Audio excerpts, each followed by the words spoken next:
The Tree by HP Lovecraft. Fete viam invenient. On a verdant slope of Mount Mainalis in Arcadia, there stands an olive grove about the ruins of a villa. Close by is a tomb, once beautiful with the sublimest sculptures, but now fallen into as great decay as the house.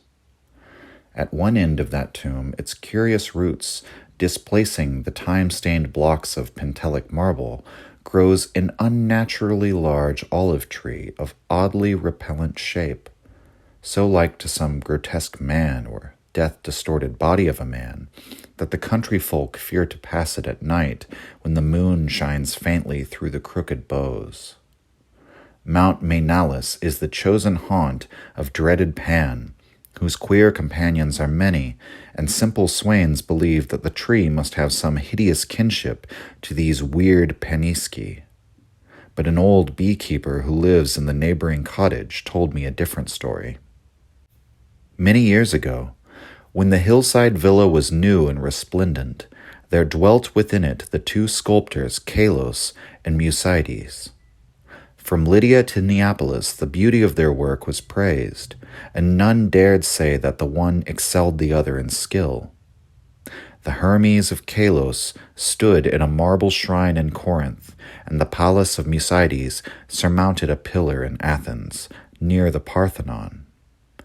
All men paid homage to Kalos and Mucides, and marveled that no shadow of artistic jealousy cooled the warmth of their brotherly friendship.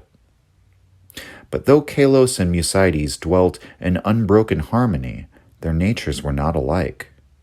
Whilst Mucides reveled by night amidst the urban gaieties of Tegea, Kalos would remain at home, stealing away from the sight of his slaves into the cool recesses of the olive grove. There he would meditate upon the visions that filled his mind, and there devise the forms of beauty which later became immortal in breathing marble. Idle folk, indeed, said that Kalos conversed with the spirits of the grove, and that his statues were but images of the fauns and dryads he met there, for he patterned his work after no living model. So famous were Kalos and Mucides that none wondered when the tyrant of Syracuse sent to them deputies to speak of the costly statue of Tyche which he had planned for his city. Of great size and cunning workmanship must the statue be, for it was to form a wonder of nations and a goal of travelers. Exalted beyond thought would be he whose work should gain acceptance, and for this honor Kalos and Mucides were invited to compete. Their brotherly love was well known, and the crafty tyrant surmised that each, instead of concealing his work from the other, would offer aid and advice. This charity producing two images of unheard-of beauty, the lovelier of which would eclipse even the dreams of poets. With joy, the sculptors hailed the tyrant's offer, so that, in the days that followed, their slaves heard the ceaseless blows of chisels. Not from each other did Kalos and Mucides conceal their work, but the sight was for them alone. Saving theirs, no eyes beheld the two divine figures released by skillful blows from the rough blocks that had imprisoned them since the world began. At night, as of yore, Mucides sought the banquet halls of Tegea, whilst Kalos wandered alone in the olive grove. But as time passed, men observed a want of gaiety in that once sparkling Mucides. It was strange, they said amongst themselves, that depression should thus seize one with so great a chance to win art's loftiest reward. Many months passed, yet in the sour face of Mucides came nothing of the sharp expectancy which the situation should arouse. Then, one day, Mucides spoke of the illness of Kalos, after which none marveled again at his sadness, since the sculptor's attachment was known to be deep and sacred. Subsequently, many went to visit Kalos and indeed noticed the pallor of his face, but there was about him a happy serenity which made his glance more magical than the glance of Mucides, who was clearly distracted with anxiety and who pushed aside all the slaves in his eagerness to feed and wait upon his friend with his own hands. Hidden behind heavy curtains stood the two unfinished figures of Tyche, little touched of late by the sick man and his faithful attendant. As Kalos grew inexplicably weaker and weaker despite the ministrations of puzzled physicians and of his assiduous friend, he desired to be carried often to the grove which he so loved. There he would ask to be left alone, as if wishing to speak with unseen things. Mucides ever granted his requests, though his eyes filled with visible tears at the thought that Kalos should care more for the fauns and the dryads than for him. At last the end drew near, and Kalos discoursed of things beyond this life. Mucides, weeping, promised him a sepulchre more lovely than the tomb of Mausolus. But Kalos bade him speak no more of marble glories.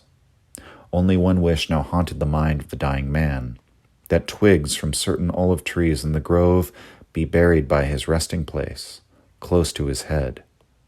And one night, sitting alone in the darkness of the olive grove, Kalos died.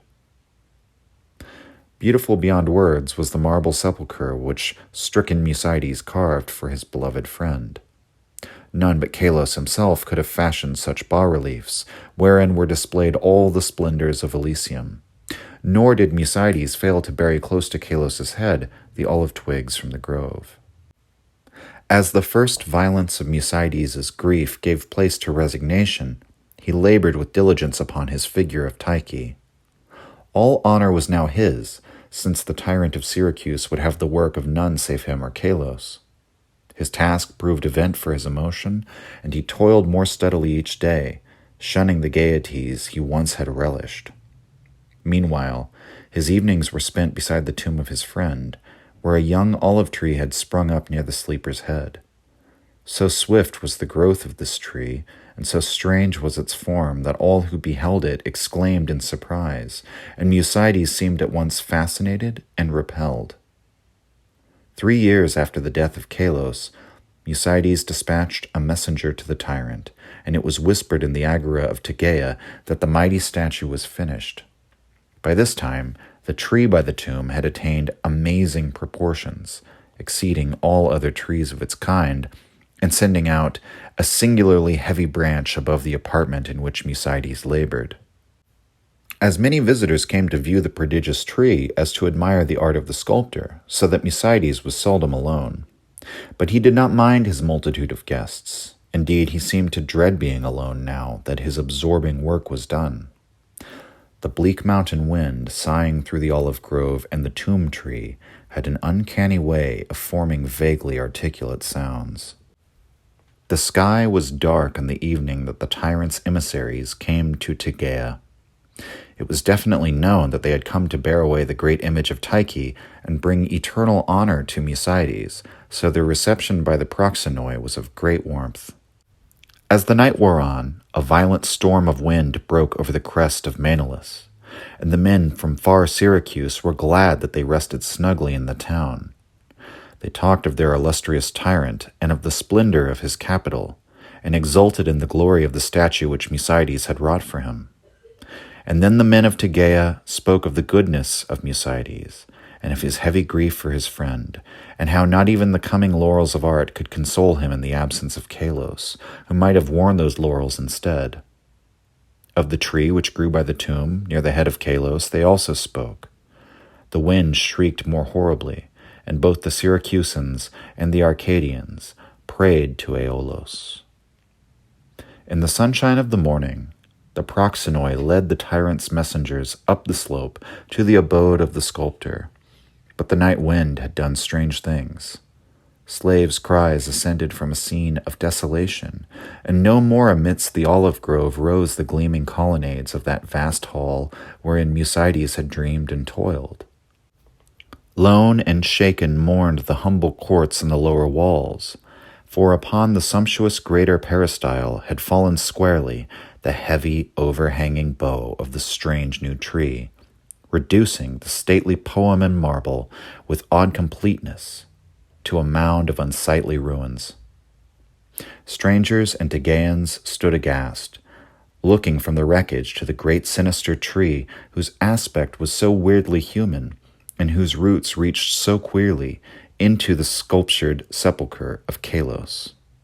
And their fear and dismay increased when they searched the fallen apartment, for of the gentle Mucides and of the marvelously fashioned image of Tyche, no trace could be discovered.